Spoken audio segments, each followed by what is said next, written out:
welcome to Shane's Eurovision review channel. So today we're going to be reviewing Russia. So this is the fifth Eurovision video that I am reviewing, and I'm kind of going through semi-final one at present. So I've looked at four already.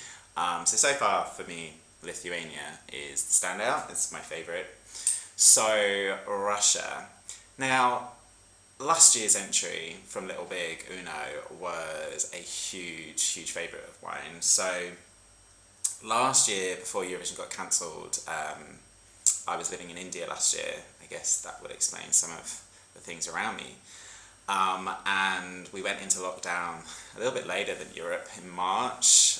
And so I'm very fortunate to be in lockdown with a good friend. And so this song kind of took on a new meaning for me. It kind of really did kind of bring positivity in a time where it was quite dark.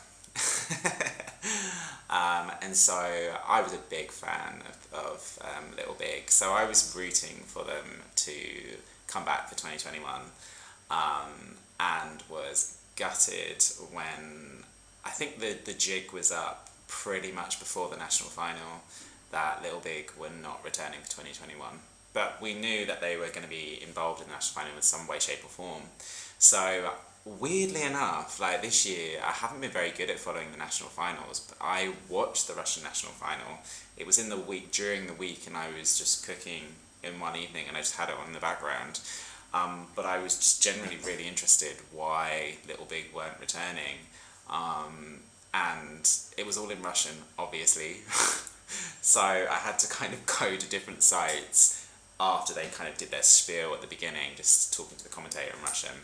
And it just transpires that what they were saying is, which I get, that they were basically saying that it's too soon because basically people will compare their 2021 entry to Uno, and obviously Uno was a huge success and it was a fan favourite and would have done well at Eurovision, I think. So, and look, at the end of the day, is that not the case, right? How many times do I read things where people are just comparing entries to last year?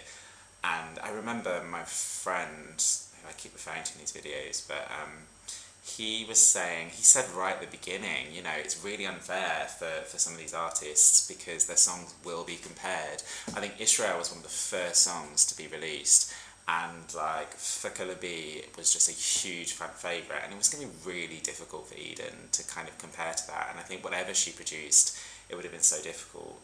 So I do think the returning artists have a disadvantage in that front, but I mean, they have a disadvantage for people like me, people who know the 2020 songs, love the 2020 songs, have like it kind of in a kind of close place in their heart. Like when they perform this song in Rotterdam, or not in Rotterdam, but their song will be played, there will be a competition this year, like 98% of the population or public watching that will not know their entry last year. So anyway, so I actually watched this national final and I just remember being really underwhelmed. So the winner, Manizha, it would help if I kind of do a little bit of research before these things, Manizha. So that was my favourite of the three. I think also, I was also at the beginning, I kind of was aware Little Big weren't competing, regardless if I didn't understand Russian, the tone, I got it. I think I just was already on a negative anyway, but I did quite like Manizha. Now, I haven't heard this song since, and all I can say is, again, being British, not living in the UK currently, but following BBC News, the BBC covered a story from Manizha about how much backlash she's had in Russia since she won the contest. A lot of it's banded around the fact that the song had to be changed, tweaked slightly. I think people felt that her representation of Russian women in the song wasn't Russian, or kind of wasn't. I think for some people they were offended how she was basically presenting Russian women in the song. But alongside that are some kind of nationalistic undertones as well. She comes from Tajikistan, I think.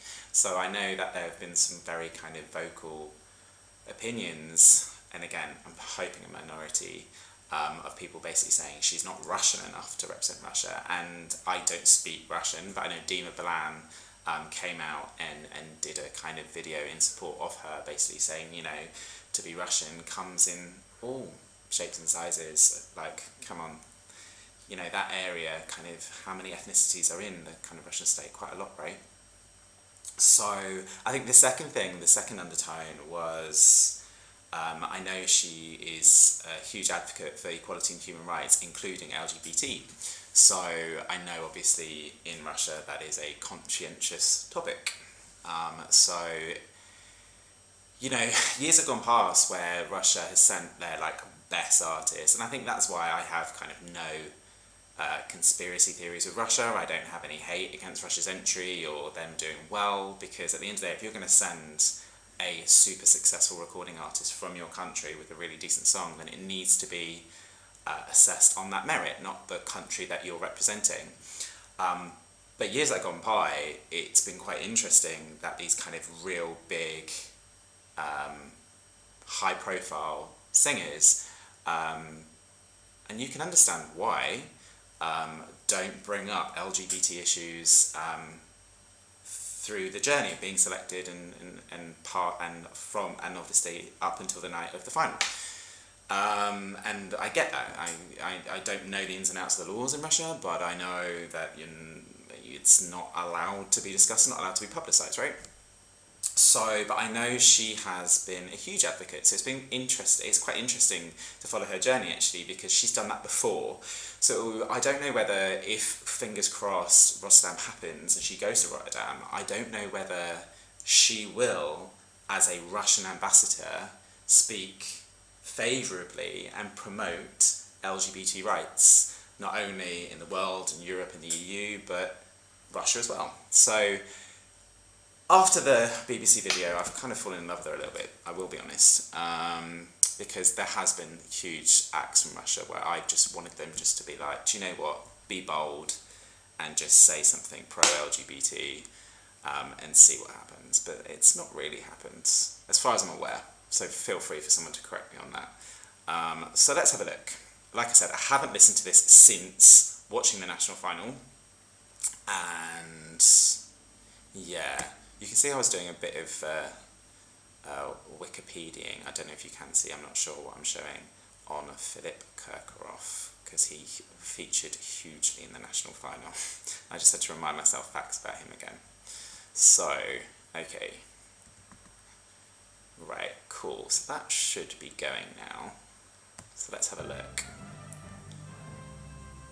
Okay, I don't know whether this official video is going to be her live version or whether they can put the studio over it sounds live. Because the song has changed a little bit, right? I'm not going to know, it's Russian.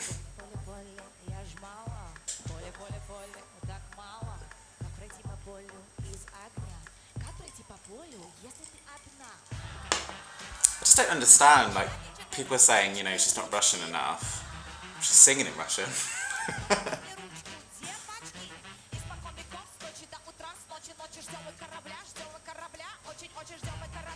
She has such amazing stage presence.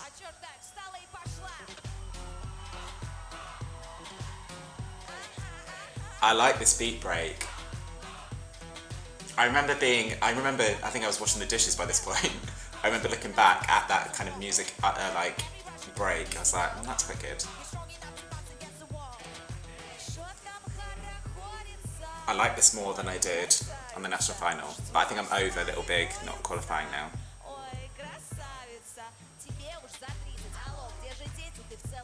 I think when I first watched this, it was a bit of a mind screw. I was like, is it a joke entry? Is it not a joke entry? But it's not. Obviously, I don't know what she's singing about, but it's Russian women.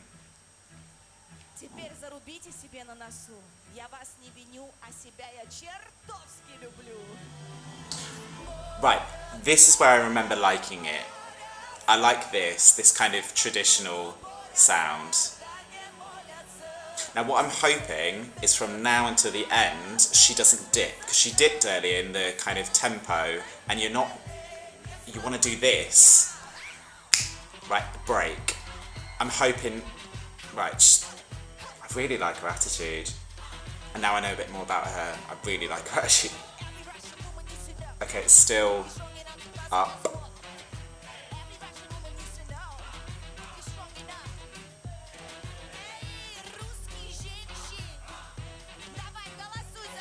She's such a good entertainer.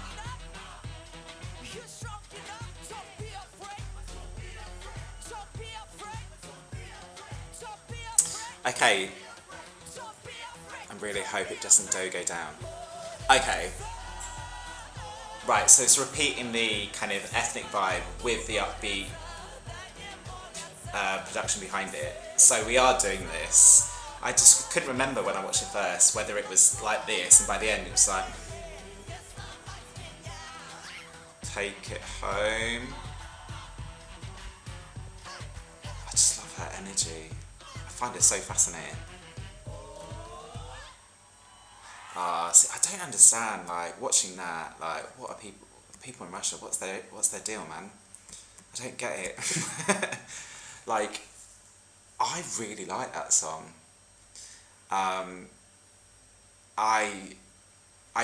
It was the better of the three on the night, and like I said, I knew that I was already gutted that Little Big weren't representing Russia, so I knew that whatever was going to be there that night, unless it was going to be something amazing, I was always going to be like, no, this was my favourite. But watching it again, like actually concentrating, because like I said, I was pottering around having it in the background, but actually watching her perform that song, which I don't think I did that much when I had the national final within my kind of environment when I was eating dinner, washing dishes or whatever. I really like it. And I'm rooting for it anyway, because I really like her. And yeah, I really hope this qualifies. I know Russia's participation does divide opinion amongst some people, amongst the Eurovision fan elite, but I'm not one of those. Yeah, some of my real favourite songs are from Russia.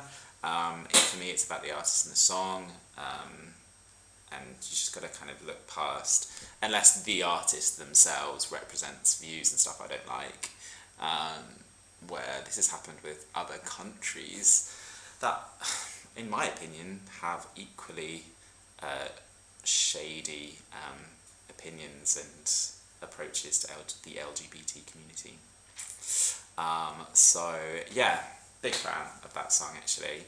And actually, in all seriousness, I don't think it's the level of Lithuania, but I think that goes in as my second favourite. It's fresh, I like it, her energy is great, and it's just mixing a lot of sounds. Like, I do like Ireland, the sound is familiar, but this one, like, it's peaks and troughs and you're interested, and yeah, I said peaks and troughs, I'm contradicting myself now, but I mean like the different sounds. When I was talking about peaks and troughs earlier, it's a bad thing. I thought I remembered it kind of going, she was taking us there and it went down, but no, near the end, when it did that first like ethnic break, it then did do this, so goodness knows how I've got that opinion.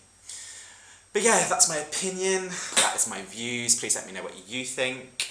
Please like the video, please subscribe to my channel, so you can follow my Eurovision 2021 video blogging journey.